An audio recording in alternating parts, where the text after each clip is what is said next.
Here comes the show, everybody. Sit back, relax, enjoy your Thursday edition as it begins in 3, 2. Hold on, I'm in the wrong place. 3, 2, 1. I'm Jonathan Burrows, your moderator. My research associates and I at Research Associates have only one client, the American consumer. No one want your dinosaur gas.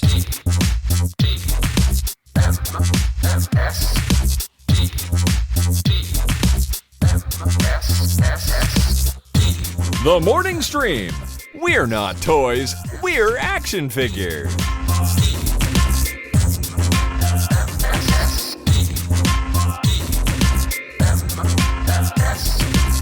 Hello, everybody. Welcome to TMS. This is the Morning Stream. It's March 28th, 2024. I'm Scott Johnson with Brian Ibbett. Hi, Brian. Hello. Hey, man. It's a new day. It's a new world. It's a new Thursday. And It is all of those things. It's almost a new month. We're racing headlong towards the end of the month, and Yep. We got I, for 32 one, days. 32 days till Vegas, right? Let's see.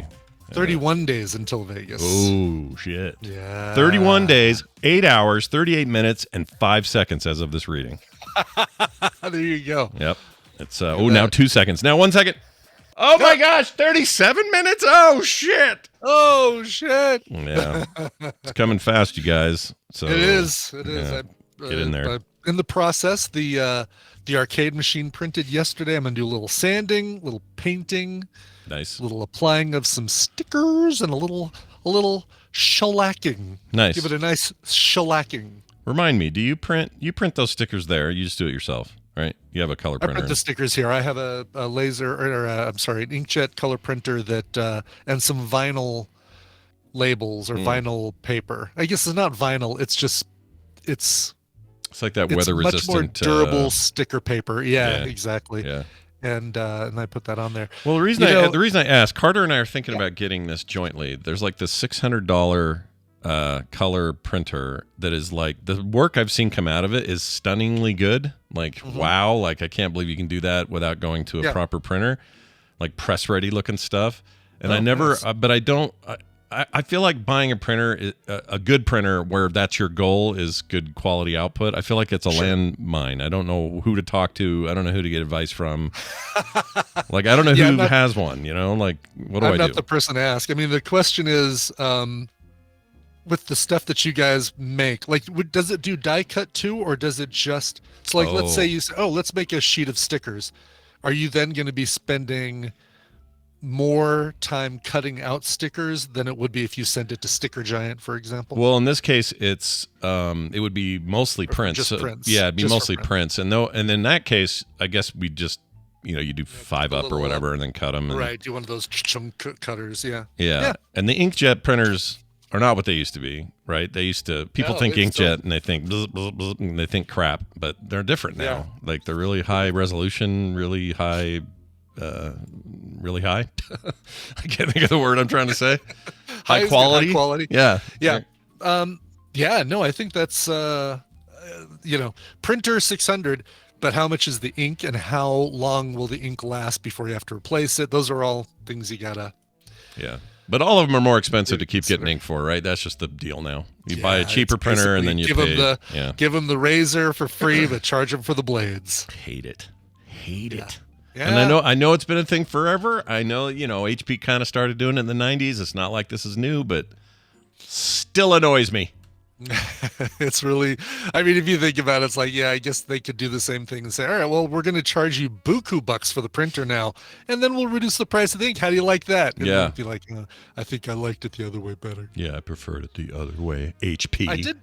I did see a new 3D program, a new 3D iPad modeler that I'm kind of intrigued by. It's called I think I have it. Valence. I have this you're talking about. Valence, Not I think. Valence. Where is it? My iPad's upstairs. Valence 3D. Is it Valence? Okay. That's not the one Valence I'm thinking 3D. of. Just came out a few days ago. And it's a pay once, use forever, unlike Shaper 3D, which I'm using. And I don't know. There's part of me that's like, I love the fact that Shaper 3D has an iPad app and a desktop app that work with each other. So I can be on the go and say, oh, I really need to design something. And I can be in front of the thing that I need to design and then take you to the desktop and refine it once I've done that. Right. But it's a subscription-based thing. And this thing is a pay once and you've got it, but there's no desktop equivalent. I want something. I'm too spoiled now by the portable and desktop combo. Yeah, you like to bring it back and forth. I get that. I like to bring it back and forth. Yeah. The one I was thinking of is not that. It is called Nomad, probably. Is it Nomad? I think it is Nomad. There's one that's a sculpture-y thing that's Nomad, where you like push and pull balls or draw on like a. Yeah, it's more like working with clay. Yes. Yep. I think that's Nomad. Which is more Nomad like, is one of those like that. It's like Mudbox is what it's like on the PC side. Or not just Mudbox. There's others, but anyway, this website sucks. It is Nomad. I have Nomad. Nomad is awesome, and we'll let you export all the stuff you want, but no, like you say, no desktop equivalent. So yeah.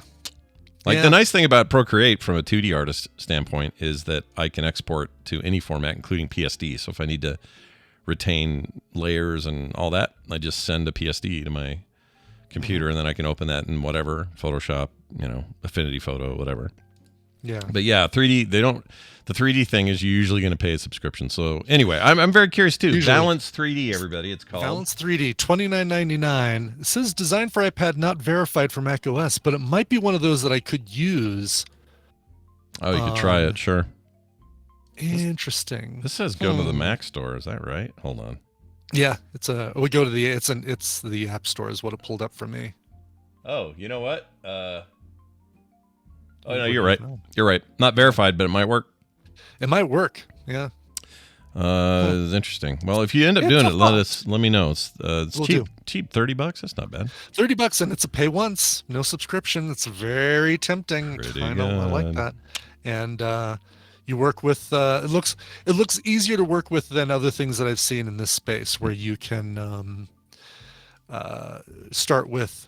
What do they call those? Start with your basic shapes. There's a word for those shapes. And then cylinder, ball, cube, whatever. Yeah, cube, etc. Yeah, cone. There is a word for those, isn't there? What is that word? Your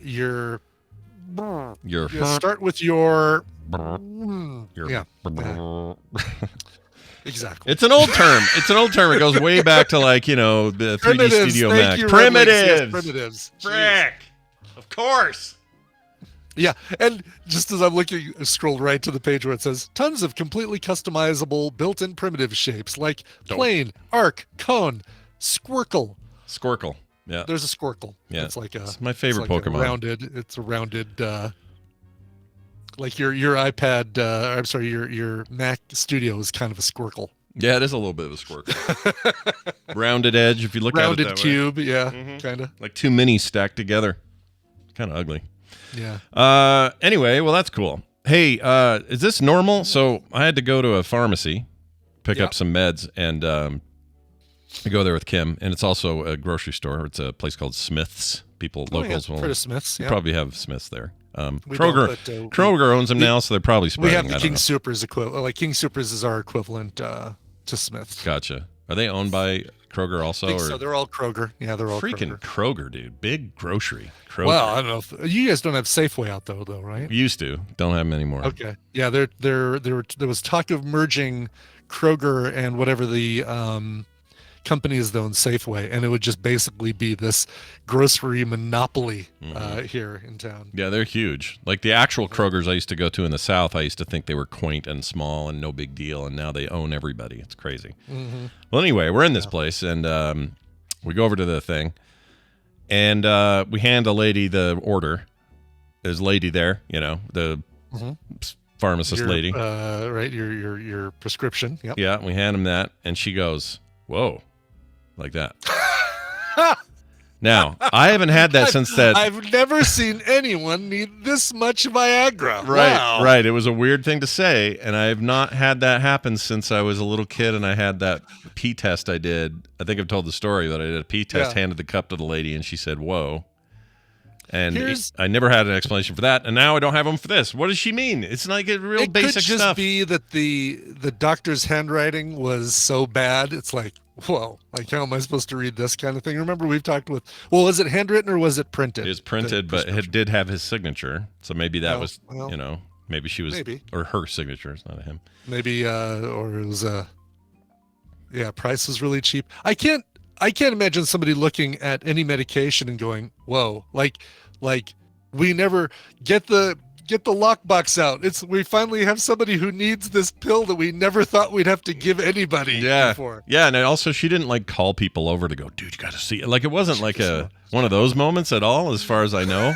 Taking a little selfie, holding up your prescription so she could put it on her on her Instagram. Like you won't believe this.com. Yeah. And I looked at her and went, I kind of wanted to just go, what do you mean, whoa? I didn't do it though. Maybe the medication is called like Wozapezadrine. Wozapezadrine.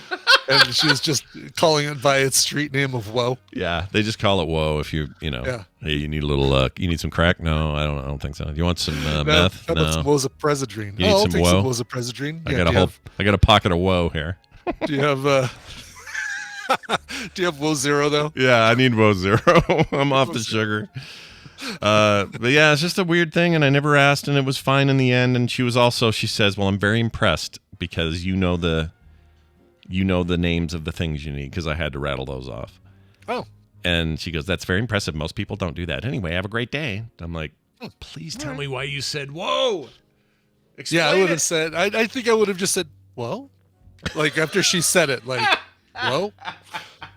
I should have. I don't know why I was like, her confidence was what threw me.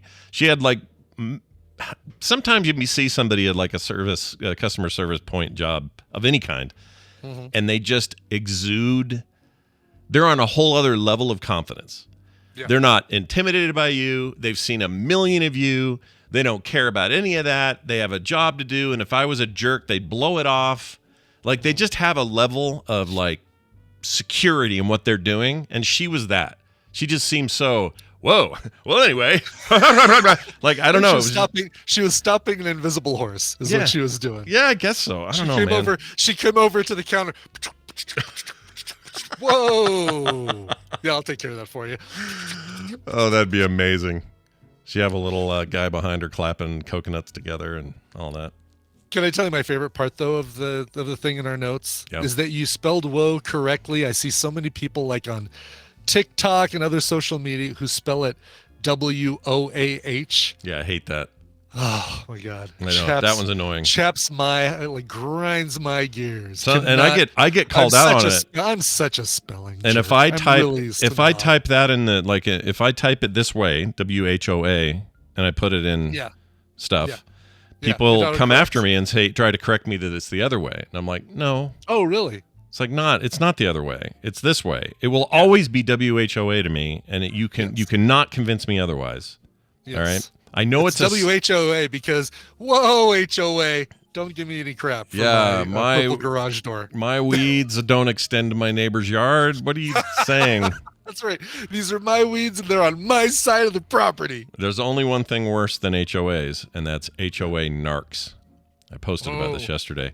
I don't like narcs. I don't like narcs. I don't like narcs. The ones that tell on other neighbors. Did you get ratted on by a narc? Last year we did. Yeah, we had a weed thing that was out of. It's not even in view. It's like on the side of the house, behind a fence, nowhere. Nobody can even see this thing. And somebody pointed it out to the HOA when we got a note, and then a picture that showed hardly. I mean, it was just from the road, and you couldn't even tell. Like it was an obvious hit job by some neighbor who just has it out for people. Mm-hmm. And we know, and a few people got this, so it's not just me. And so we're trying to, by elimination, we're trying to figure out who was the one that told on everybody. Then. Yeah. It's really annoying. Freaking HOAs, dude. Freaking hate them. They're awful. Anyway, managed fascism is what we call it here. Our HOA. That's right. Fascism that you pay for. Yeah. With an annual fee. Yeah. That I subsidize every damn month. Exactly. All right. We also got an update from Shaladane. Shaladane. This is a text regarding flight delays we talked about yesterday.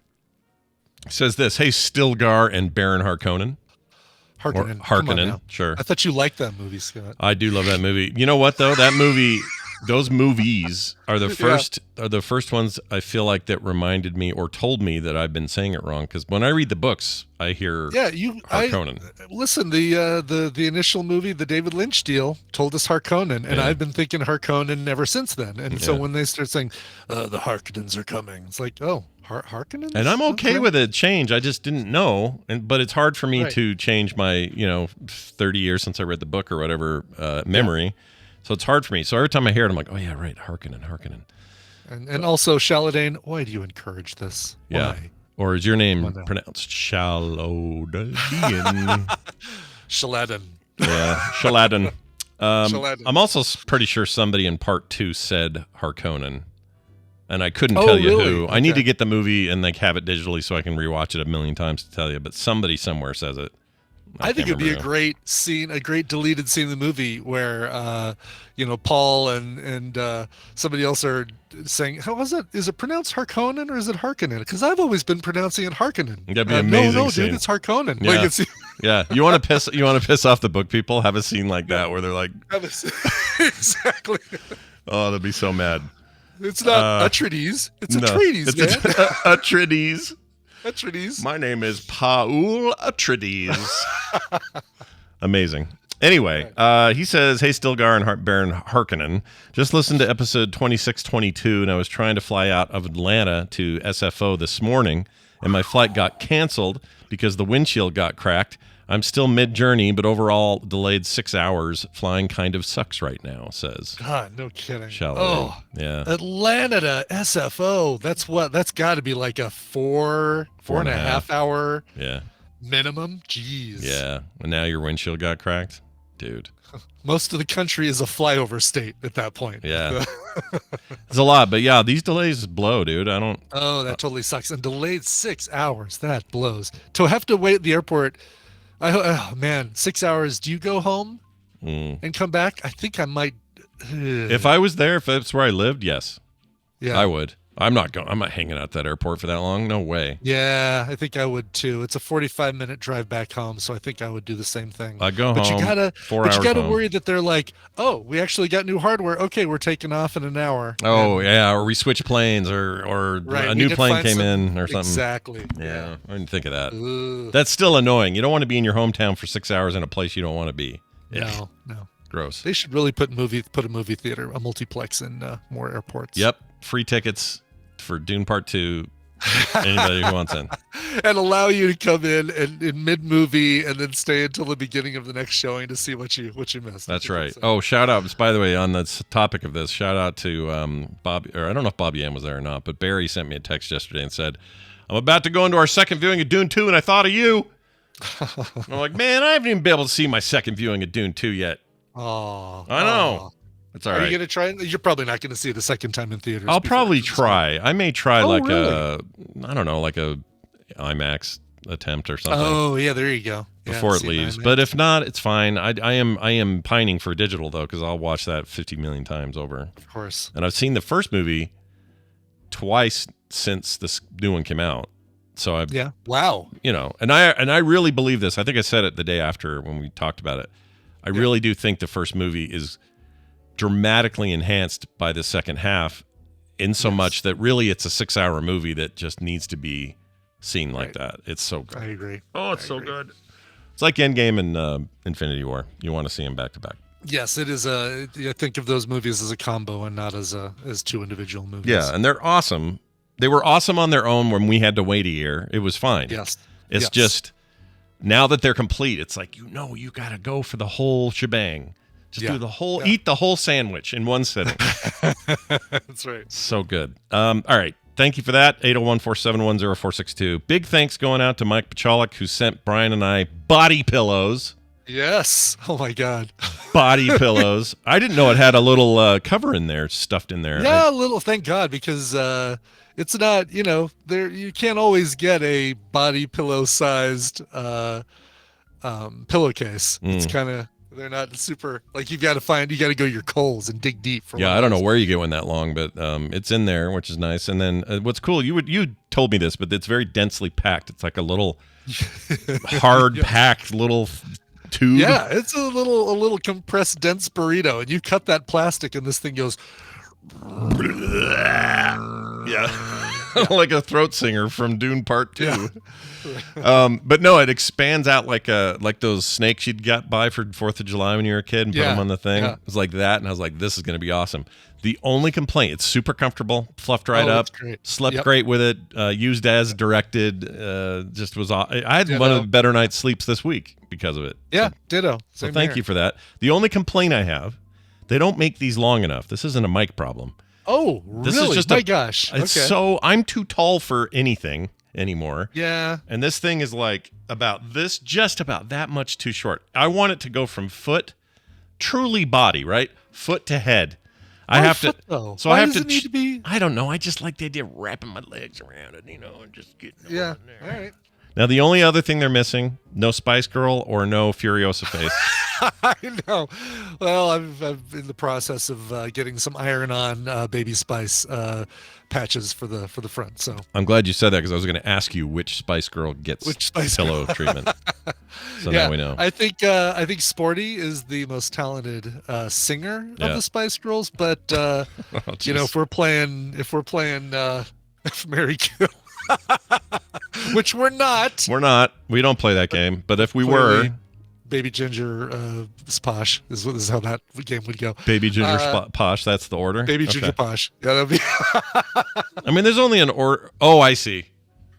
Okay, yeah. Now I got it in my head. Which one you're gonna do the 3 things to? Got it. Exactly. Yes. Took me a second. I was thinking they were in 1st, 2nd, and 3rd place, but no, this is a very different game that we're playing. Yeah, I like Scary too. It might be Scary. Oh man. Was there a lost Mel Brown is just gorgeous. Is there a lost spice? Is there like a Dave Mustaine spice they kicked out early or anybody like that where they like a Pete Best? Yeah, Pete Best spice. That's a great example. Is there anyone like that? No, but there was no, because I saw the documentary and there it was a lock on like 3 of them at the beginning, and then the other 2 came on really quickly afterwards. It's the Runaways that I think I always think of that had Susie Quattro as a potential member, and then she went off to do her own thing. Oh, well, that's because she was like 4 people with that last name. You can't have that many around. Get it, Quattro. TRPW says yes, I did it as a quiz question for Brian. Wait a minute, was there a secondary was spice? There I don't think there was a lower tier spice. A sixth spice. A Dave Mustaine spice who got drunk all the Beetle time. And a 6th spice. Yeah. All right. Well, who is it now? That was.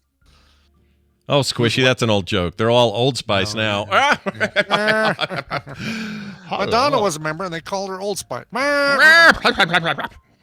Anyway, did you see that video of Madonna on stage? She's in some tour. It's probably her last one. Yeah, I know. She was yelling. She was like 3 hours late in Denver coming on stage. Oh, really? 3 hours? Jeez, Louises. Yes. My Aunt Barb went, and we went to trivia. She's like, we went to trivia with Uncle George, who did not go to see Madonna. And we did trivia, and then he drove home and texted me afterwards, said, Madonna still has not taken the stage at Barb's concert. What? Yeah. I feel like maybe you get away with that in 89. You do that now? I think you do. I think you do that anytime, and it's just disrespectful to your fans. It really is. Yeah, and they all spent like 60 plus bucks or more. I'm sure it's more now even. I don't know what it is for a Madonna concert. Respect your fans. Yeah. Papa don't preach. I'm in 3-hour trouble deep. That's right, exactly. So hold on a second, though. So when that happens, and the concert's normally, let's say, a 3-hour concert, does it so you're just there for 6 hours? You just sit there and you wait. Yeah, well, 6 hours if it's Taylor Swift, but I don't think Taylor Swift would do that. I don't think T. Swiffy would do that to her fans. Ugh, but gross. I imagine Madonna puts on an hour and a half, maybe 2-hour show. Well, I imagine. I should ask Barb how long the actual show was. The video I saw, she was yelling at a fan who wouldn't stand up, and it turned out to be a guy in a wheelchair. It was very embarrassing. Oh no, Madonna did that. Yeah, she called him out during one of these interstitials where you're just talking on a mic and Yes. Hey, Detroit, whatever. And then she sees somebody and it's like, you never stand up over there. What's your problem? Or something. Called him out. And this guy was like, you want to look down here and see how I'm currently sitting? And she was like really fumbling. She didn't know what to say. Yeah. But 3 hours, F that. That makes me mad. I wouldn't do that. That sucks. No wonder. If I was Sean Penn, I would have left too. Anyway. Yep. What else? Oh, these pillows are great. So thanks, Mike. But that's the whole point. The pillows are great. Thank you, Mike P. Yes, thank you, Mike, and thank you for you're always you're always on the Johnny on the spot as far as like, oh, they talked about something that could help them. I'll send them this. Yep, I slept so much better last night. I did too. Yeah, it's weird how that worked. Like that shouldn't be. It's the only problem, and it's not really a problem, but it's heavy enough that I'll wake up at 3 o'clock in the morning and realize, wow, I've been on this side the whole night. And then it's like, I want to go on my other side. So I have to grab the pillow under a heavy duvet and like, it's a lot. It's a lot. And keep the covers over and that sort of thing. Yeah, totally can use with a CPAP. All right. Now, I can't. I thought I had a clip for this. I don't. Brian's going to give us a spoiler-free review of a movie. Right. Brian, what is it? That's right. Movie was Late Night with the Devil. Saw it last night. This is the Desmalchian horror movie. There's some connection? Like, isn't one of the directors or the producer did Barbarian? There's some Barbarian connection. Isn't there, maybe it's the same production company. You're right, though. I've heard that same thing, and I don't know what the connection is, though. But it's late. So this is a horror movie that takes place in the 70s on Halloween night. This host of a talk show, this like Johnny Carson competitor, has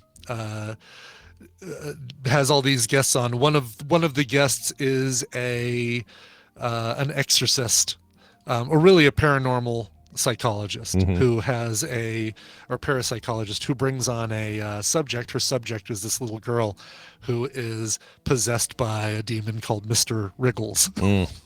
Mr. Wriggles. Fantastic. Mr. Wriggles. All right. And hilarity ensues. No, here's the thing. For me, immediately, like, I went in this thing and I was already like, all right, I'm already a little freaked out. Movie hasn't even started, or it's just getting started, and it's like the 70s aspect of this for me adds such a freaking heavy layer of creepiness to it. And I think it's because The Exorcist, the Amityville Horror, but all those movies that I saw in the 70s that were really scary to me at the time really freaked me out to that decade. So even when I watch something as cheesy as The Haunting of Hill, or whatever that 70s one that we watched for FilmSack, The Haunting of Hill House, Haunting or whatever of it was. Hill, or the Hill on the Haunted Hill. Oh, House on Haunted Hill. That's it. Yeah, Hill on Haunted House. That's just a Hank word Hill jumble. in a house. Just spin those words around and hopefully they all line up. That's how it works. Exactly. Yeah. But seeing something like that already kind of fills me with this 70s dread that kind of freaks me out. This actually scared me more than it scared Tina, this movie, which is kind of funny. Oh, that isn't. There's a little bit of a flip around there, right? Very much a flip around. Yeah. I already have issues with possession movies, like the Emily Rose thing, or the doll one that we watched. Megan? Not Megan. The why am I blanking on the name? It's a series, and it's got those two, the husband and wife who go around and Annabelle, the Annabelle one series, right? Yes, right. Yeah, those kind of freaked me out a little bit already. So human possession freaks me out. Doll possession, child's play, folks, that don't freak me out. No, that thing's stupid. Human possession kind of freaks me out. Anyway, so this thing, I really, really liked it. It was really good, very suspenseful. Really good acting in it, and really the only person I recognized in this thing was David Desmalchian. I probably have seen Laura Gordon and Ian Bliss and Faisal Bazi and other things, but this for me, it was just David Desmalchian was the only person I recognized in here, and maybe that also kind of freaked me out because it didn't take me out of the film whenever somebody Like, oh, there's George Clooney wearing a mask or whatever. Right. He's creepy. He's just creepy. Like, we've talked about before, he's probably the nicest guy on the planet. Seems like the nicest dude ever. For super sure. creative, cool dude. But every time he's in anything, whether it was Dune Part 1 or he was in the 2049 or any of these movies, his character shows up and I go, Suicide Squad. He shows up and I go, ugh. Shit. Yeah, there's the poor. I mean, exactly. I feel bad for the guy because, he's like you said, probably the nicest guy on earth, but he's got this look that kind of instills that thing for you. When you get a chance, and I'll send you a link to this later, watch the music video for Puddle's Pity Party's cover of Animotion's Obsession. Oh my gosh! Okay, because that features Desmalchian in a role in the video that will. That's perfect. Confound you. Yeah. It'll absolutely confound you. That seems perfect to me that he's in that. It kind of does. Who's this young possessed actress girl? She looks familiar. I guess I don't know any of these movies. Ingrid Torelli? Ingrid Torelli. Yeah. She doesn't even have a Wikipedia page. She's so new. And she is phenomenal as this possessed girl. Like she's got a career coming. I can just tell. She does. Yeah. Plus, you know what Hollywood likes right now? Girls with giant eyes. They're into it. Big anime eyes. Yeah, big anime eyes. It's in. It's your Sweeney, your Sydney Sweeneys, and your new Furiosa, and your Taylor Joy. Anya, rather. They're all just got the same eyes. I'm telling you, we're on a trend, and it's fine. It's all they're lovely people. I'm just not me judging. I think that's just a thing Hollywood's giving us right now. It's just what it is. But anyway, and she's good, yeah. So it's incredible reviews right now. 96% or 98% on Rotten Tomatoes right now. It's very good, and it's a bummer that it's the attention. All the headlines are more about the AI generated title cards, which again I agree is kind of a valid issue, but I feel like that almost is between the artists who worked on the film and the director or whoever it is that made the choice to use that's for them to to discuss and argue about or fight about if the artists who worked on the film.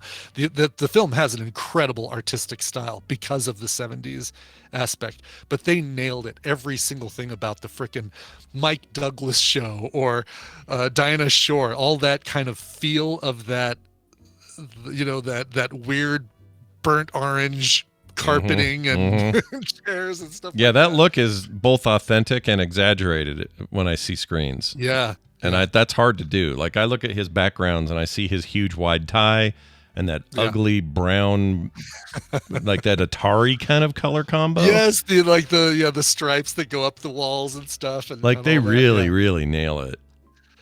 I can't wait to see this. This is so up my alley. It is worth seeing, and the audience got freaked out about it. Like it was visibly freaked out the audience too, including the woman behind me, who was quiet most of the time, but a few reactions and things, which I'm fine with, the and oh my god and stuff like that, and that all right, could maybe have dealt with that a little bit of that when like there was something that she had to think about. I don't know. Yeah. But at one point, because she had a milkshake, because this is the Alamo Draft House, she decided to make sure she got every last drop out of the bottom of that milkshake glass with her straw. She took the quietest damn moment of the movie. It's like, oh my gosh, that would have drove me crazy to hear that. Like, all right, you're not talking, which I appreciate, but what the hell? She got the Paul Dano milkshake. You will drink this milkshake at the worst possible time, was the instructions. To answer Free Ranger's question in the chat, it is 80%, 90% creepy and unsettling and a little bit gory, but not the Shining level of gore. I would say more on the oh, that's interesting, because I would give Shining Shining's not that gory to me. So if it's under that, I mean, there's the entire elevator opening up and all the blood gushing out of it, which I guess that's not really gore as much as it's just visually just really unsettling, bloody. Yeah. It's not Friday the 13th level gory. That's probably the better. Yeah, it's not there slasher you go. movie. It's not a gory. slasher movie. That makes sense. Yeah. I can't wait. This is right up my alley. Yeah. And every year for the last 3 years, there have been some amazing singular horror movie that just like rocks. Yeah. Whether it was Barbarian a couple years ago, what was that other one last year? Smile. Smile was so good. They're making a Smile. They're making a Smile 2. I heard. Really? Yeah. It's not called Smiles. I kind of wish it was. Smiles is a great idea. Smile's awesome. Oh, that movie. I need to see Smile. Gets under your skin and stays there. All right. Well, there you go. Late Night with the Devil. Cool. No spoilers. Go see it. Late Night with the Devil. Go see it. Available now in theaters. Let's do some quick news. Time for the news brought to you by... a group spends 9 hours returning some jewelry. What movie is that? Is it some jewelry or is it just one ring that's getting returned? You are correct. And so that actually made me question something about that. When you say some jewelry, when they say it, I guess a single ring could count as that's true. Some. Yeah. Does it? Like, is that because it still sounds plural, so, right? All right. So if you get a necklace for Christmas, do you say, "Oh yeah, no, my mom got me some jewelry"? That would fit. Like you could say some jewelry. So yeah, that's true. And when you say that ring and other kinds of, I'd more take issue with the 9 hours because we spent 9 hours 9 hours watching a group return some jewelry, as opposed to them spending way longer than 9 hours. Yeah, that part's a little screwy there. Yeah. This one was a questionable one, but I went with it. It's very good. I like it. They're fun, though. All right. Newly discovered Australian beetle almost got mistaken for bird poo. Careful out there, you guys. Careful. Oh, no. Scientists beware. Don't step on it either way. No, either way, you're in trouble. Queensland researchers spotted the fluffy specimen by chance while camping and initially mistook it for a bird poo. It's very unique, he says. There are not many insects out there that have that trait, the bird poo trait.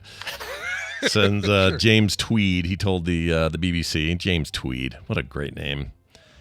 The National Science Agency, or the CSIRO, has since confirmed it's an entirely new kind of longhorn beetle. When Mr. Tweed first spotted the tiny white object on the leaf in the Gold Coast hinterland in December of 2021, he didn't think much of it. But after an entomologist did a double take, or he is an entomologist, did a double take, he realized it was in fact an insect unlike any he'd seen before.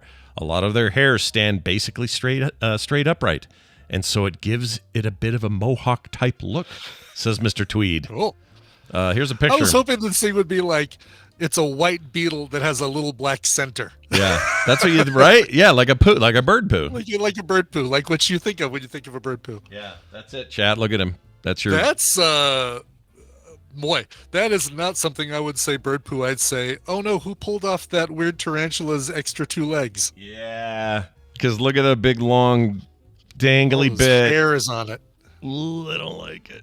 It's like a moldy tarantula. How'd you like to find that in your grilled cheese? Ugh. I would not, my friend. I wouldn't either. What's funny is I like that this photo also includes the poo that it makes. I didn't even notice that. You're right.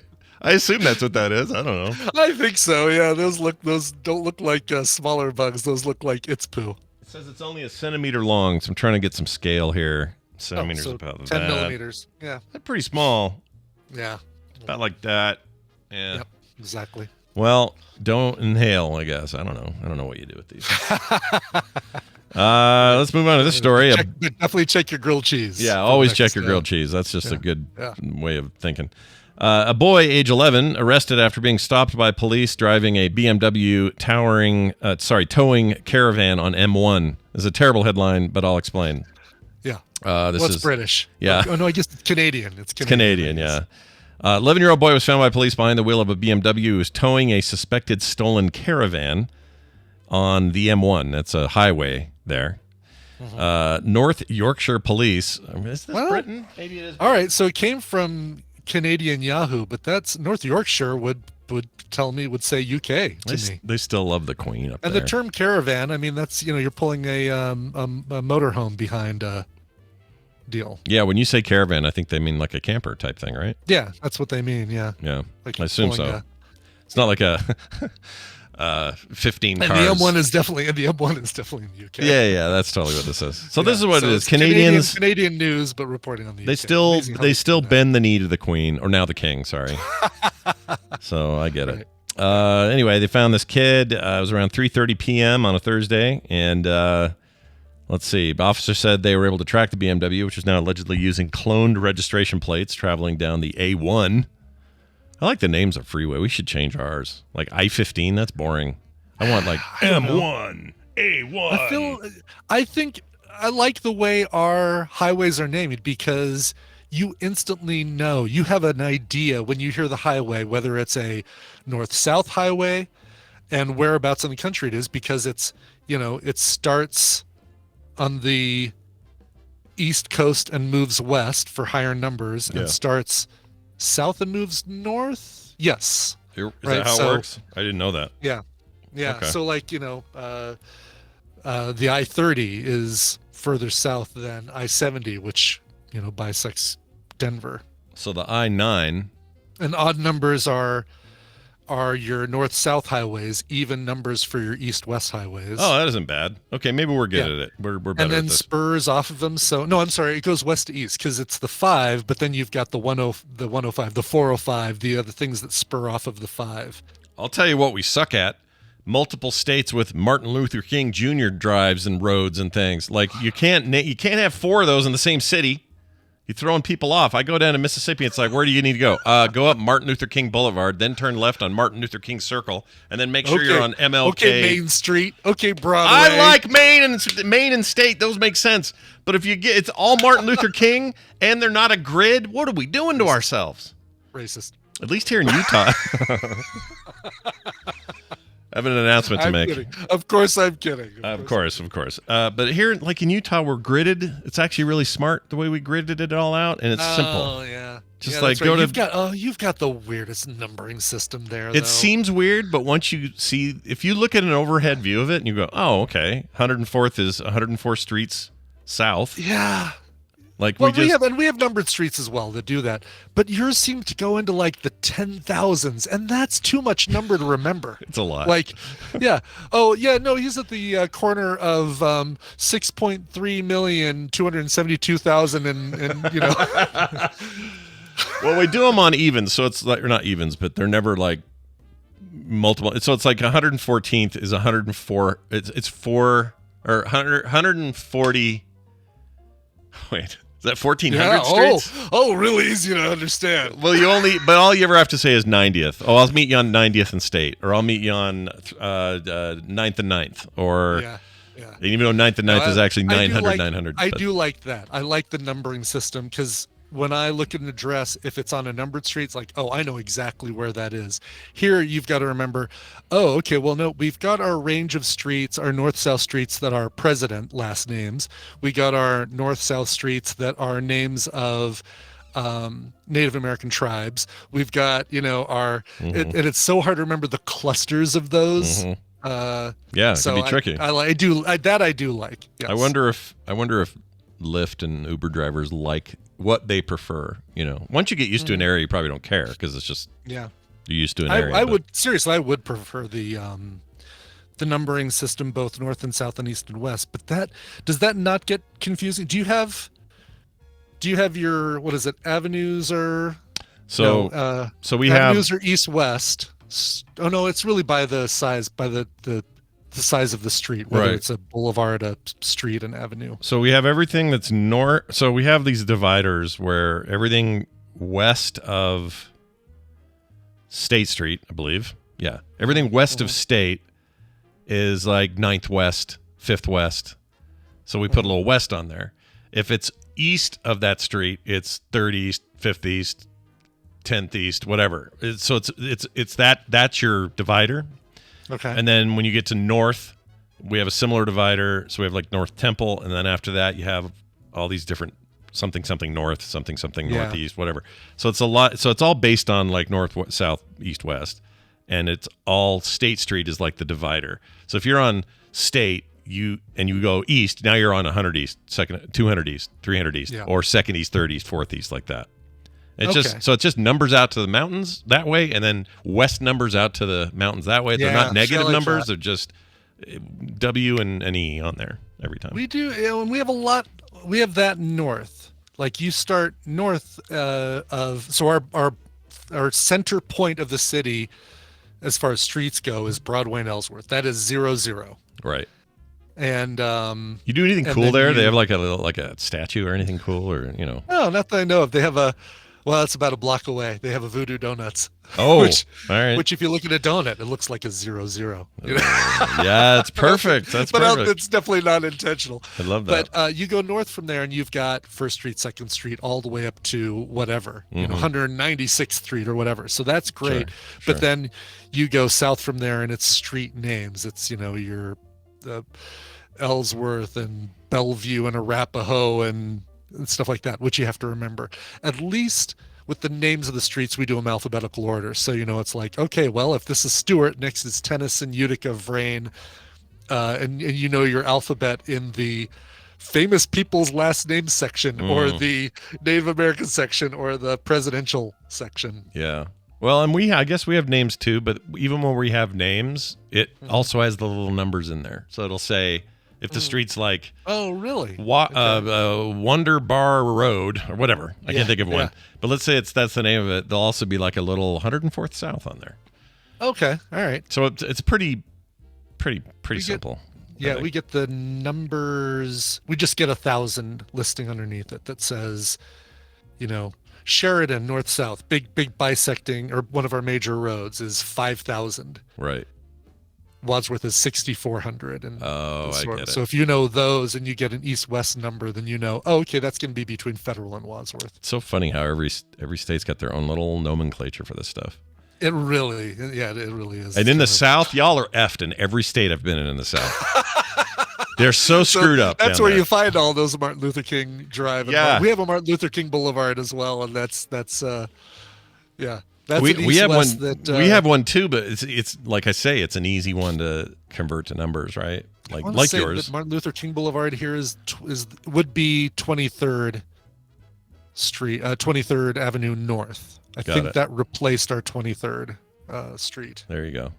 We have an area called the Avenues. That's kind of confusing. Oh no, really? Yeah. It's weird. That is really weird. It is weird. It's just like North Salt Lake area. That's really cool. Avenue. And welcome to Wendi used to live in the Avenues. Parkway Road. I think that's where. Yeah, Wendi was in the Avenues for a long time. I may have to bring it up with her, which we're going to do in a minute. We're going to take a break. When we come back, we'll get this kid out of this BMW and drive properly with a real license. And then we'll bring Wendi in and talk about some Therapy Thursday today. That's all coming up after this song selection from Brian Ibbott's vast library. Yeah, this is a band that we've played before on Indie in the Middle, and a lot of people remarked how much they liked it. Harder edge stuff, and of course, we all like that kind of thing. They got a brand new album coming out June 20th. The band is called The Intemperate Sons.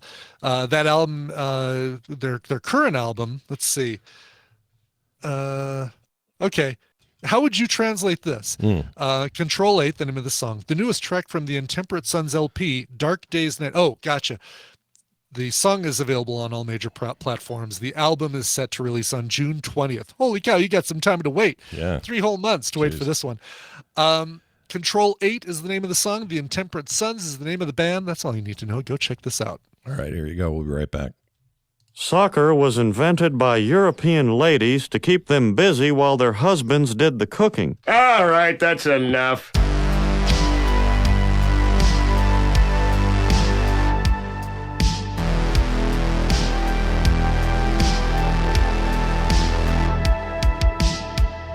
And we're back. Who is that again? Yeah, those are the Intemperate Sons and a song called Control 8 from their upcoming album. Like I say, due June 20th. Nice. Get your 3-month clock on, everybody. That's right.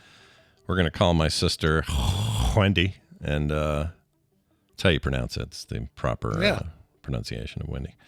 But that's happening right now. Wendi. Here's another Minnesota tradition that's not so easy to throw in the garbage. There she is, our favorite Minnesota tradition, Wendi Dunford. Garbage. Hi, Wendi. Welcome back to the show. I heard you got snow this week. Congratulations. I did. Oh, you guys. Yeah.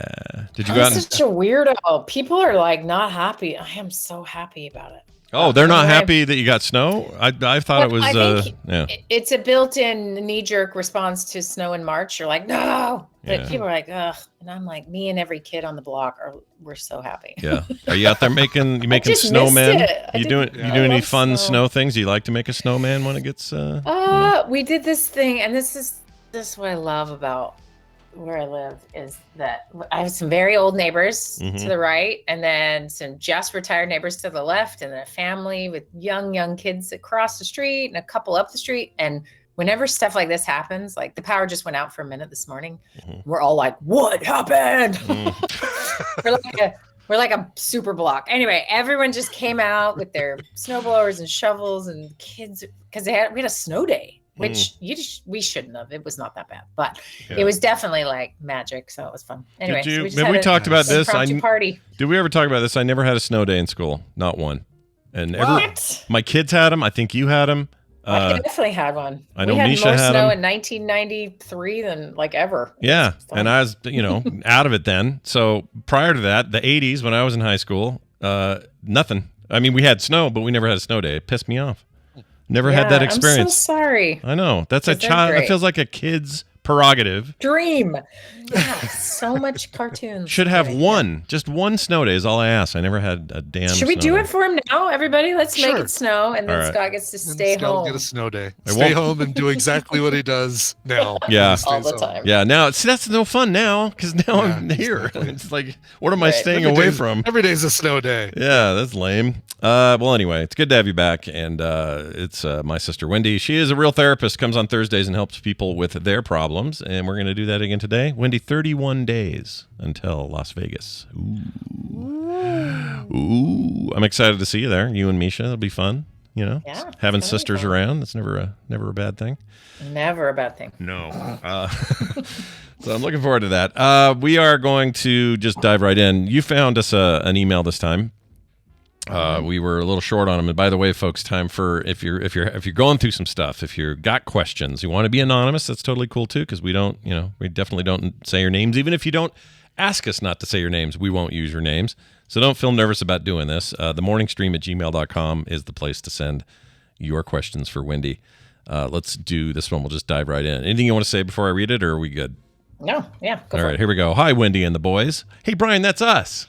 We're the boys. That's right. I've recently realized that my relationships always seem to follow a destructive pattern. I end up with partners who mirror the toxic behaviors of my parents. Ew. Despite my best efforts to avoid anything that seems like my parents' dynamic, I work to break free from this cycle. I find myself repeating the same mistakes and attracting the same type of people. How can I untangle the emotional baggage from my past and create healthier relationship dynamics? I'm tired of feeling stuck. I want to break free from this pattern once and for all. Your insights on how to navigate this tangled web would be greatly appreciated. Thank you. This is signed Seeking Liberation from Toxic Relationship Patterns. And there is a PS for context. I am a 37-year-old cis-het male, heterosexual. My parents are still married, but shouldn't be. Oh, man, that's hardcore. God, that sounds like a whole extra topic. Yeah, that may be a different day. Anyway, I keep finding women like my mom who sulk. I almost read suck. Are passive-aggressive and retreat and end up being angry and even at times yelling like my dad. Help. All right. You hear about this all the time. People end up with the people they were raised by kind of in a weird way. And this sounds like one of those deals. I used to kind of discount this because in my head I was like, well, no, you're getting away from toxicity. Why would you invite more of that? But there must be something here. Oh, there is something there. So really quick, I'm going to ask the two of you. Yeah. Did you marry your mother or your father? Did we what now? Did we marry our mother mothers or our fathers? Yeah. I don't think. I think I married my dad. If I'm, his. Such a weird thing to say out of context. I married my dad. I get that. I think it was my father because Kim is way more his traits than my mom, and it's no shade to my mom. She drives you around. She makes your stuff does gets all done. that. Well, yeah, exactly. Yeah, that's. I mean, a reminder: Kim doesn't like my driving. That's just a quick reminder. She hates how I drive. I don't know Well, it's because why. you'll fall asleep if you Well, drive. that's true. Long distances are real I trouble. would hate that too. Yeah, but she doesn't like it even when I do short stuff. She thinks I tailgate. She thinks I do all kinds of things I don't do. But whatever. But I definitely think I married more her personality. Brian, who are you close to? I think I married, more. God, Tina is so different from both my mom and my dad that it's a really hard question. But I married a caregiver, like, someone who's very giving of herself, which is a trait of my mom's. Actually, it's a trait of both my mom and my dad. It's really hard to, I don't know. I think my mom's listening, so I really don't want to say much more. Hi, Mom. I married my mom in all the good ways. Yeah. That's right. Yeah. Exactly. Yeah. So good way to be diplomatic. Where'd you get that No from? problem. That's My great. pleasure. Yes, I get that from my dad. Yeah. Yeah. Nicely Okay. done. Crap! No, she's gonna get mad at me for that now. Yeah. No, she you won't can't get mad at win. me. Ah!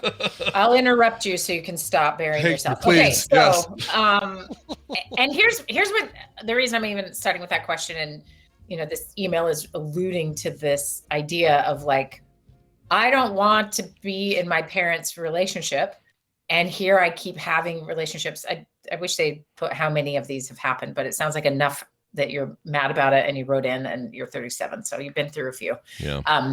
And the fact that there's such a theme with how they end up, and he's seeing that he acts like his dad in these relationships, and then the woman in the relationship acts more like his mom, right? So you could say a couple things are potentially happening. There's just some modeling that this is how relationships work. This is what feels comfortable. This is what I've seen. And you're like, well, why would I recreate that? That's not like a conscious choice. And so when I ask you, who did you marry? Most people really haven't thought about this and are probably pretty wrong about it. And some of them are real grossed out to even have that conversation. And it's like, what, Sure. And it's easier when you're observing a relationship to say, oh, yeah, I could see that, or, but really I want to talk a little bit just about roles, like what role you sort of fall into. And of course you're genetically related to your parents usually. In adoption cases, it's interesting because then you can maybe see a little more of the, what habits or what the modeling is that you picked up. Like I remember once mom saying, oh, Misha's just like me. She something, as if it was genetic. And I was like, well, that's not genetic. But that is modeled, right? Right. Anyway, so then here's how this is helpful to think about, or like a way to process this when you're actually looking at your own relationships is, well, what is it that is triggering you, right? Yeah. And is it really this person? Now you keep finding someone to give you the same trigger. And that's always our big clue. Like if we, put this on a bulletin board and plotted it all out, what is the thing that it keeps coming back to? So I'm going to make some guesses here for this person. I don't know. But that dad was probably feeling cut out or abandoned, or still is, because apparently they're still together. And the yelling and the anger is just the effort to be heard, to be seen, to matter. Not getting needs met often results in yelling or being angry, if that's your sort of type or, strategy. And then for whatever reason, mom is being passive aggressive, retreating, sulking. She also has needs that are not being met. And that dance is what they do.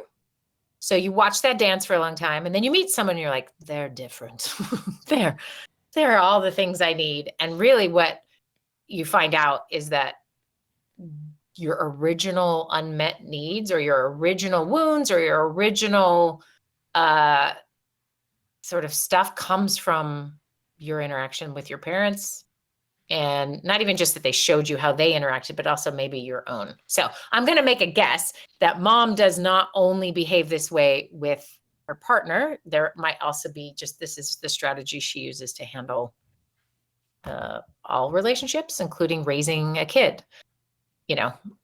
Sure. So for example, I mean, we don't have any specific ones, but if I had this person in front of me, I would say something like, tell me about a time that you felt like mom was passive aggressive with you, or, you know, she would do this same kind of sulking thing, you know. Yeah. And then find out, oh, that was all the time. Like, I never knew which way was up, if I was in trouble or not. You know, you could find, you'd find where all sorts of guessing was happening, and all sorts of, I'm in trouble, I don't have power to fix this, and really, if we go even one level deeper, maybe being abandoned, right? I'm not actually, I'm the kid here. Right. And I'm not getting what I need. So we start with, let's say that I'm making that whole thing up, but I would bet some decent money that that's probably fairly accurate. $60, $60, $50. 60 for a Bible. Okay. All right. Okay. So then I would take, you know, we'd start with that and then work with that actual pain. And this is where most of us, especially if you're like writing in, you're just like, let me fix this.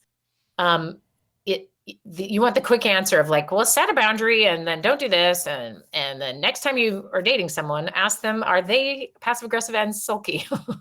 You know, those would be really surface, easy ways of sort of thinking you're solving the problem. But often these problems are stemming from an unmet need earlier in development that then I just keep replaying, keep finding someone else to try to fix it with.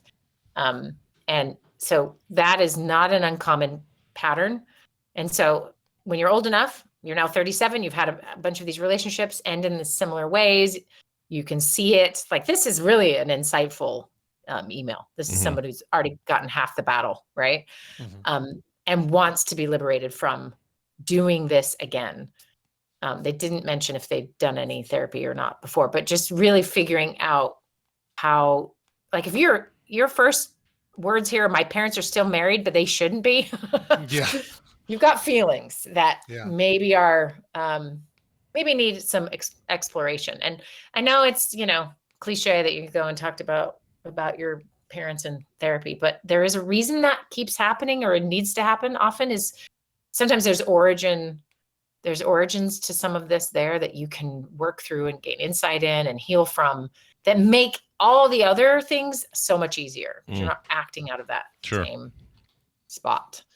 That's why sometimes you'll see in families, you'll see like a kid gets along with one of the parents better than the other parent. And often they're too similar to one parent, and they're sort of more yin and yang with the other parent, just like the couple is. So couples are often very yin and yang. I would actually love, if anyone, this would be a great email. If someone could write in and tell me how you're exactly like your spouse, I'd love to hear this. I know. Yeah. Oh, and how well that works, right? Because it feels like that'd be difficult because your partner doesn't fill in all the gaps that you lack, you know? Like, yes. I feel like all those people are divorced by now or something, is what I would think. Right. I mean, that's just like on the too couch much like together. my wife. Yeah, like right. I realize that's kind of a blanket thing to say, but I don't think I know anybody who's got a flourishing marriage who are exactly like each other. I just don't see it. It's like you don't see 900-pound 70-year-olds for a reason. I realize that's a weird comparison, but you just don't see it. It's a mirage. There's no such thing as far as I know, but I could be dead wrong on that. Maybe there are plenty of couples where they're identical to each other and they flourish, but I just don't know who that is. Never met Well, and them. usually what you do see is that they're different. When couples are doing really well, their differences are pretty balancing. They've figured out how to navigate them and not let that pull them apart. The couples that are struggling more, they haven't identified any of this usually. They just don't know why they feel so crappy or this or that, right? And so when they can kind of have language for it and parse it apart and be able to communicate about it and realize, oh, your ability to be fun and spontaneous, I've always been drawn to because I am very by the books and I have an Excel spreadsheet for everything.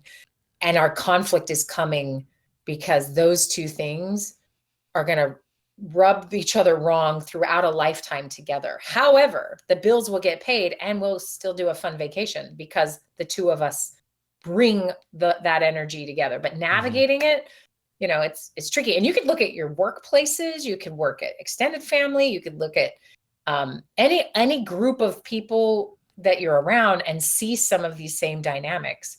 And they can go all the way from just sort of like surface, it's not that big a deal, to really deeply divided.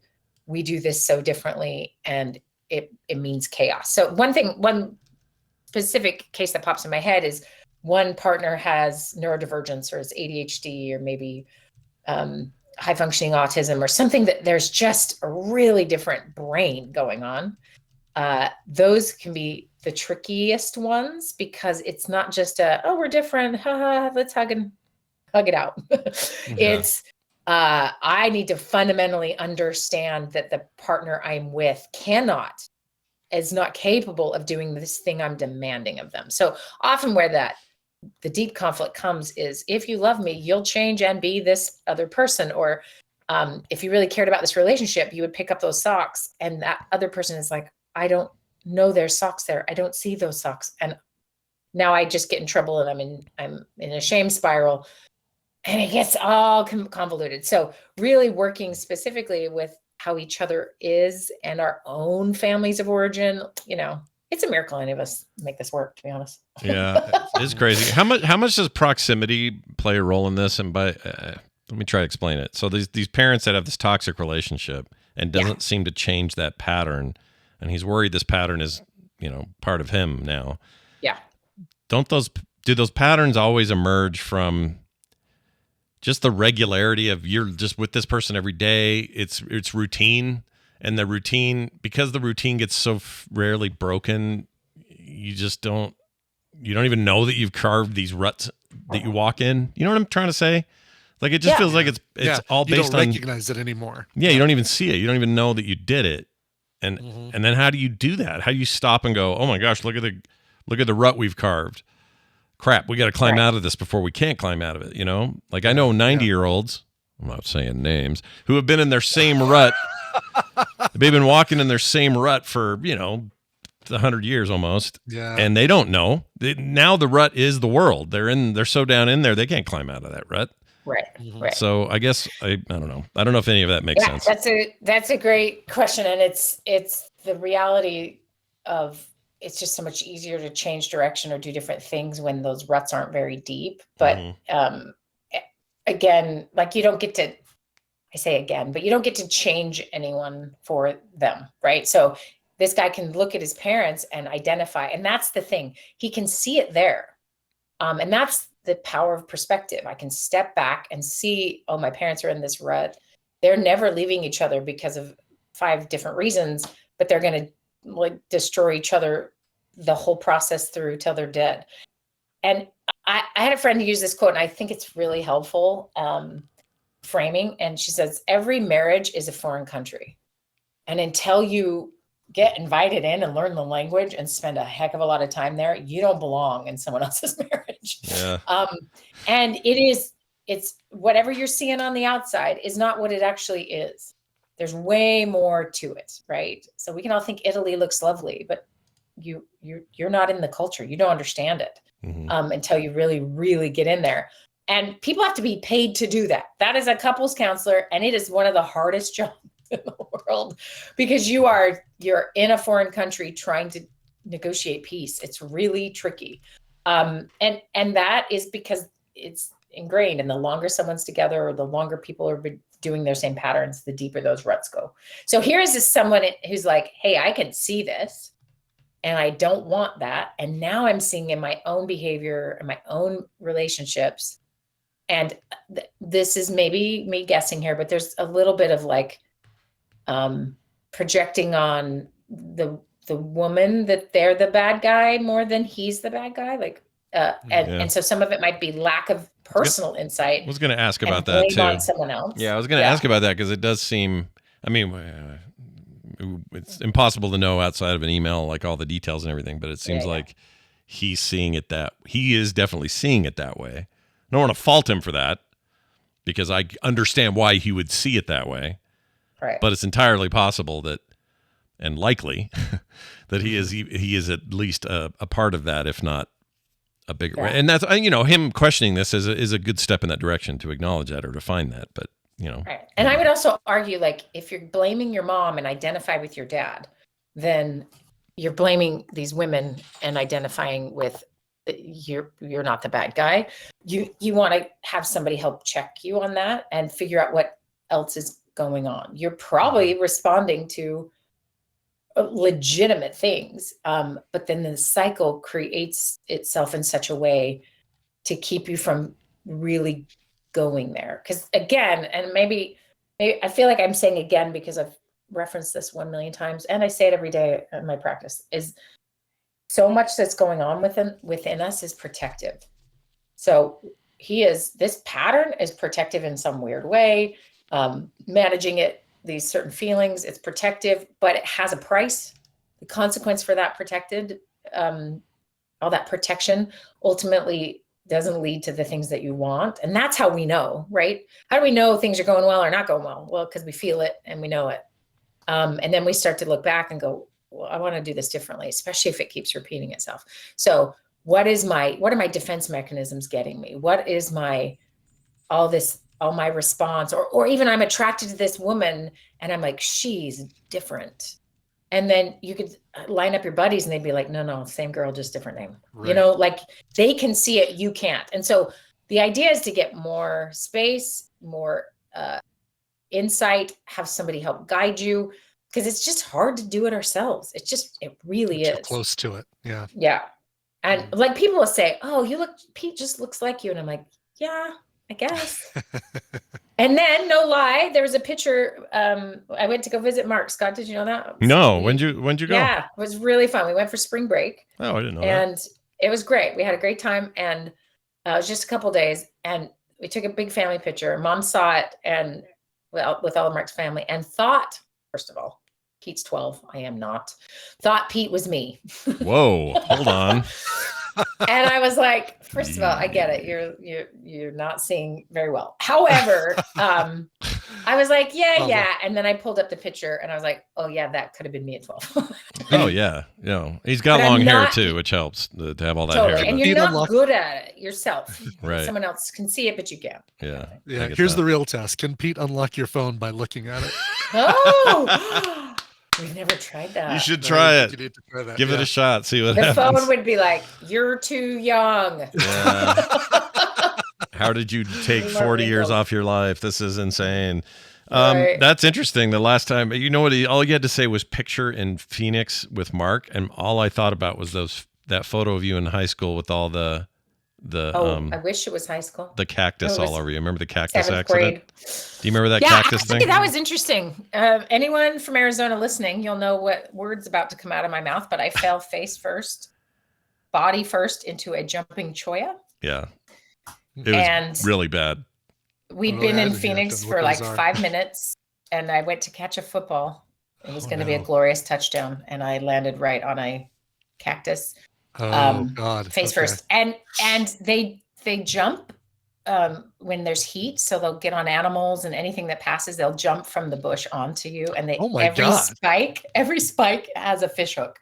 Yeah, they're all. What do you call that? There's a word for that. They're terrible. It's awful. Terrible. It's awful. But here's the thing, and so of course we go there, and Mark tells the story, and my kids spent the rest of the time trying to find a jumping cholla, which we didn't find because people don't have them around as often as you would think because they're awful. Anyway, but it was quite the story, and it took 6 hours for him to just with pliers pull them all out of me. Oh my God! Mm-hmm. Yeah, that was gnarly. We have photos of this, and Wendi just looks like the most miserable human ever getting these pulled out of her. It was rough. I remember just swallowing. I was stuck on the thing, and I was like, "What is this?" And I remember it didn't hurt initially. And I swallowed, and it jumped from the bush to my neck. Yeah. Oh my God. Yeah, Jeez. and I was like, that seems like a plant that just needs to get eradicated. I don't know what they do for the ecosystem, but that might be a section of the food chain that we don't need. This was in his front yard too. Yeah. Yeah. He willingly grew it. I think it was already there. So Scott, tell me this. Do you remember how you responded when I landed on this cactus? I remember being terrified. Or I remember being, well, I wasn't there, so I wasn't physically there, but I got pictures as soon as they were sent to me. And I remember, there? no, I was in Mississippi then. That was way back. Oh, way would back have in been the day. 90 or something, whatever. Okay, so I'm not going to blame you, but everyone else that was there laughed at me. They did?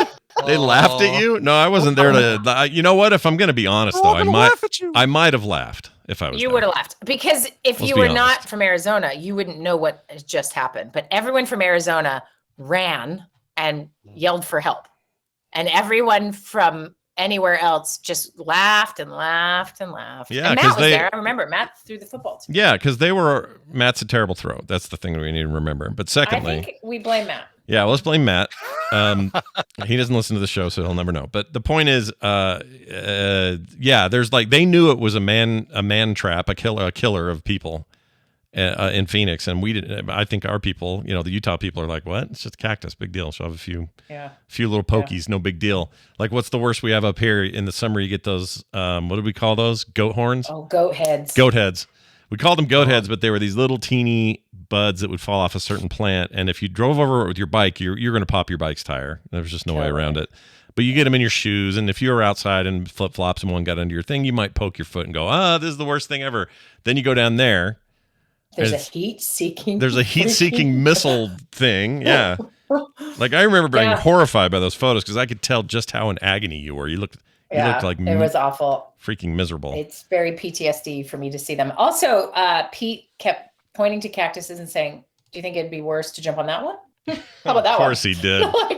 Enough. We're not going to talk about me and cactuses anymore. Yeah. Anyway, I didn't mean to derail you, but that's cool. You got to go hang out. What was it? Where were you headed with that? You had a point with that you went down there for that. What was your point? Mom didn't recognize you. Didn't recognize Pete. Yeah. And I would never in a million years think, yeah, of course you can't tell me apart from him in a picture. You're weirdo. And then I saw it and I was like, oh yeah, that for sure could be me at 12, except I would have had cactuses all over me.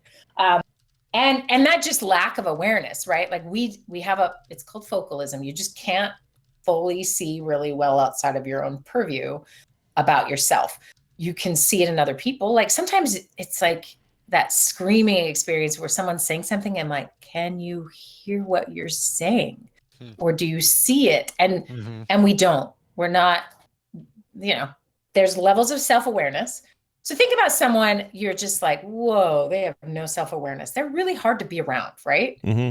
Yeah. So the greater degree of self-awareness, people tend to be more likable because they're not just dumping their stuff on you without knowing that's what they're doing. Some people are like, sorry to be a dork, but I'm going to do this thing. Like just even a little bit of that sometimes can soften this experience we have of people reacting and behaving in the ways that they often behave.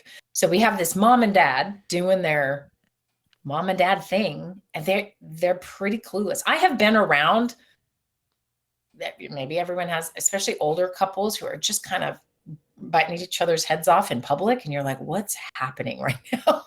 And it's like the self-awareness is really gone at that point, or there's a hearing loss. I'm not really sure what causes it. It's doing it so long, whatever that might be.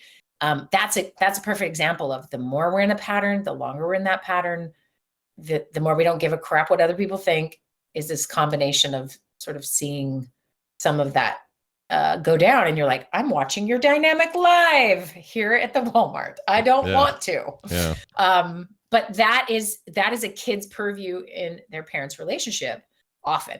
And so here's this person who has this purview. I'm sure we could get more details of like what that story is about. Maybe, this is random. I'm throwing in other people's stories into this one. So of course I don't know if this is true, but maybe dad cheated back in the 70s. You know what I mean? Jeez. Maybe there was some untoward behavior in 1991 and she's had to forgive and they've moved on, but they've never actually healed. And so that keeps playing out. I've seen that before. It's stuff like that. Sure. Where you maybe don't know all of it, but you do know the dance that happens. And then you go seeking for something really different. And you end up in that same boat again and again and again. And it's because some things that really need to change within you. So it might be forgiving your parents for something. It might be confronting them for something. Like, I don't know the answer. It's very individual. but usually something has to shift for this pattern to not continue to repeat itself. Yeah, it sounds like a lot of there's going to be, well, like always at the end of these things where, there's work to be done, and some of that work's going to require perhaps the help of a therapist or whatever. But I think that there's probably a way. Like, I feel like everybody's in this battle to some degree. It sounds like his is a little more fierce, but there's a battle for everyone, and the parts about their parents they want to not be or avoid. Yeah. We all have it. I have that. People have that. It's just a thing you have. Yeah. And I think if you all really looked inside yourself, even if you have a great relationship with your parents, there's things about them that you're like, well, I'm glad I'm not doing that, or I don't think that way, or I don't say that, or whatever, even small things may be.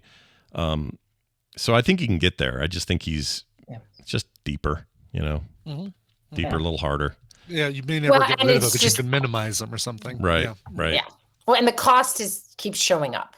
And that's usually when we pay attention enough. It's often around, I can't keep doing this anymore. I don't want to do this anymore. And then, you get to a moment where you're like, something's got to give. So my recommendation would be get someone to help you untangle this. Yeah. Right. And heal from that, and figure out how not to keep replaying the thing that you don't need to replay, but you can't help or see that you're doing it. Right. Right. And I've worked with people on this exact kind of thing. And as they figure out a bunch of things and really start to shift, their relationships really do change. They start to be attracted to people that they wouldn't have prior. Right. That aren't going to come along and fix that broken need because they couldn't get it from mom or dad. And I stole this from a client who is probably listening. And I think it's a really apt, helpful analogy is when you're growing up, you're getting, and I've maybe used it on the show before, but you get a pair of socks. Your parents hand you a pair of socks, and then you partner with someone, and they're a hardware store, and you are trying your best to return those socks to the hardware store. Yeah. And they cannot take them back because it's not theirs. They're a hardware store. Right. Right. And so recognizing what those socks are, what I need to heal about that, and deal with that, so that when I'm dating a hardware store, I'm not trying to make them solve my problem. Right. Yeah. When you're dating a hardware store. Dating a hardware store with Wendi. I love that. We might have our title all worked out today. Well, let us know how things go. I hope this advice helps. I think it, I don't know, it's made me think of some things. I'm a little worried about mom these days. She's, forgetting some things, and I texted her yesterday. Sounded a little rough. So, do it now while they're still young, and you can repair some of that stuff, but also find the relationship. Also, I should say this. You also don't need to do any repairing with your parents to have this be healing and helpful. Right. They can stay the same. You never have to talk to them about this ever and still get what you need. You just can't usually do that alone very easily. Right. Saying like, screw them, I'm not talking to them, does not stop you from repeating that pattern in another location on earth, even if you don't see your parents. Right. It's built in there, and you have to do some work to remodel, if that makes sense. That makes perfect sense. Yeah, but still call your mom and call your mom, tell you love her, see how things are going, all that stuff. It's important. Real quick, next week, if anyone is up for it, I would love an email, of like a specific email about if you feel like you are the family scapegoat. Interesting. Like you are the one that they are like, if it wasn't for old Billy. It's all so-and-so's fault. Yeah. Yeah. Yeah. And we would have been like, on time. you're the one that keeps screwing up, or everyone just thinks you're blamed for any of the wrongdoings or mistakes or faults of others or the family, or, that kind of thing. All right. So where should I send my letter? Just kidding. Do you really feel like you're the scapegoat? Not a scapegoat, no. But I was always you're the one with bad grades. You're the one who's oversensitive. I had a lot of labels. And my sisters were like, Wendy's the very studious one. Misha is always helping.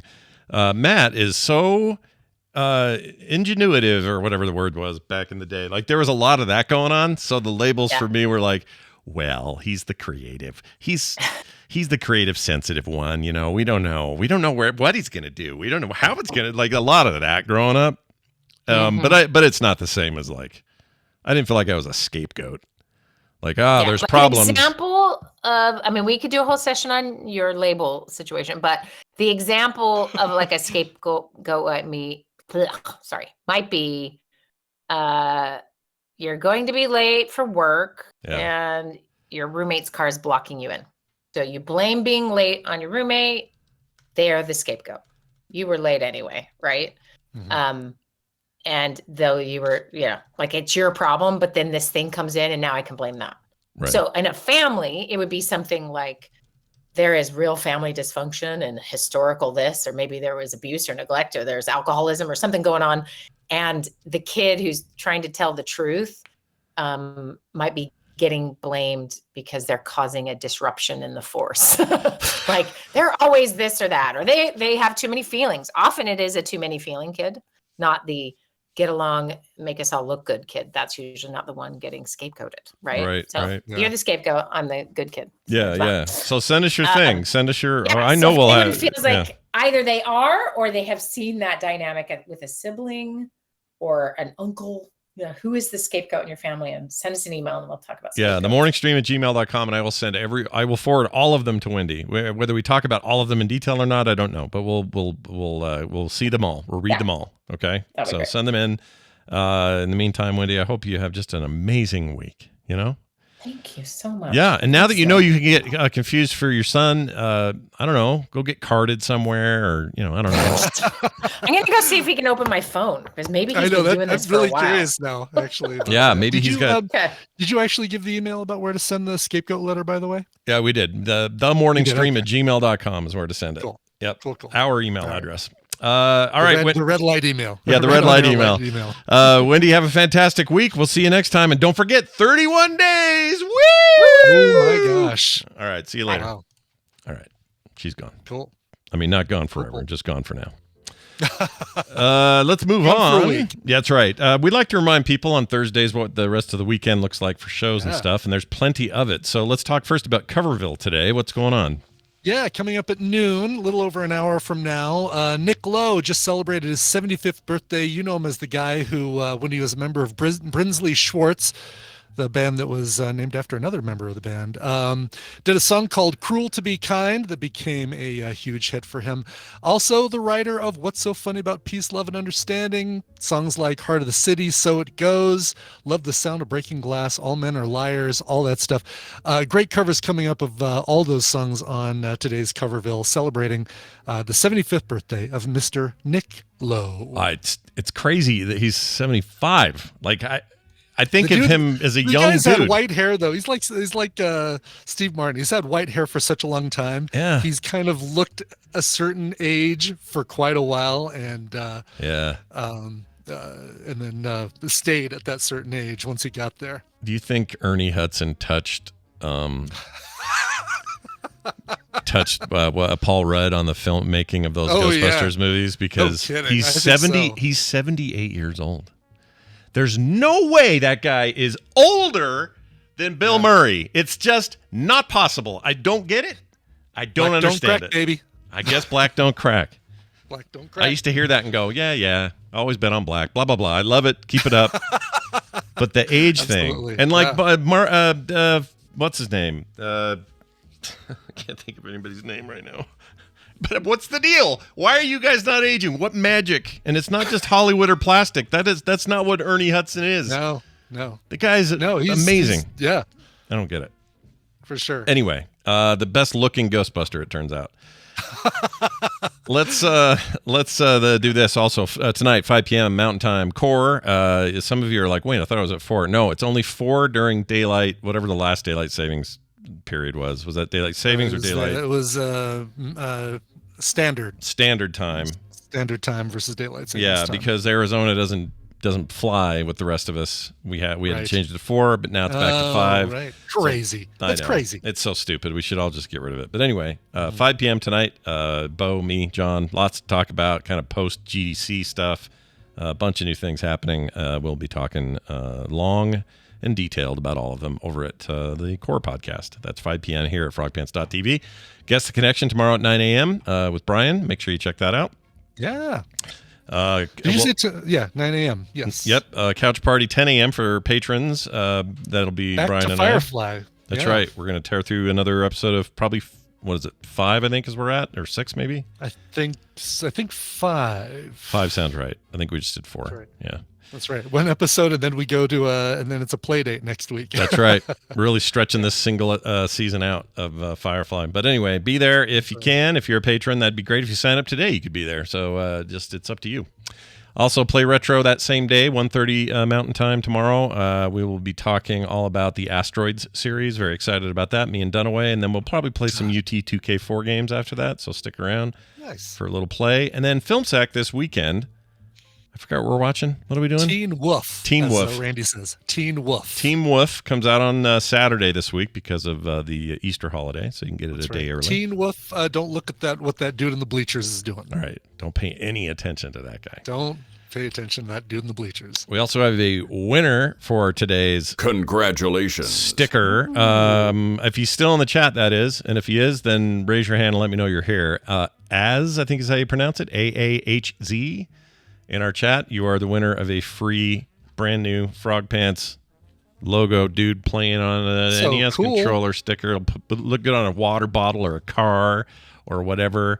As if you're in here, great, you still win it. If you're not here still, I'll give it to somebody else after the post. But just want to make sure I get that in the mail.